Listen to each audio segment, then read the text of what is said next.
ऑर्गन्झामध्ये आपल्याकडे 50 variety available आहे. साड्याची quality तुम्हाला एक नंबर येईल. साड्या तुम्हाला फॅन्सी जशा लागेल तशा आहे. भरघोसमध्ये डिस्काउंट ऑफर चालू आहे आणि महिलांचा प्रतिसाद पण आता आज सकाळपासून 500 महिलांनी साड्या पूर्ण खरेदी केल्यात आपल्याकडे कंटिन्यू. महिलांसाठी डबल दुसरे पेटीकोट बी आपल्याकडे हे जे शायनिंग पेटीकोट आहे आपणच ठेवते. पूर्ण पेटीकोट झाले सर्व अवेलेबल. ब्लाऊज बी महिलांसाठी पूर्ण फॅन्सी ब्लाऊज आहे. हाफ आहे, फुल आहे. याच्यावर ऑर्गेंजा ब्लाऊज आहे आपल्याकडे.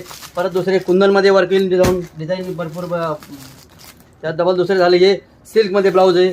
त्याच्यात दुसरे तुम्हाला असं असंख्य व्हरायटी आहे. हाफ आहे, शॉर्ट आहे, फुल आहे. आणि हे नेटमध्ये साडी तुम्हाला हे नेटमध्ये नवीन आलेले फॅन्सी हे संक्रांतीसाठी आतापर्यंत आपण याच्यातल्या 400 साड्या विकल्या. आता हे नवीन गठ्ठा आताच तुमच्या समोर खोलतोय मी. हे पॅटर्न तुम्हाला येईल. हे फक्त 870 रुपयाचं 650 रुपयाला. आणि 50 रुपये परत संक्रांतीमध्ये कस्टमरला आपण ऑफर कमी 600 रुपयात ही साडी. कलर पण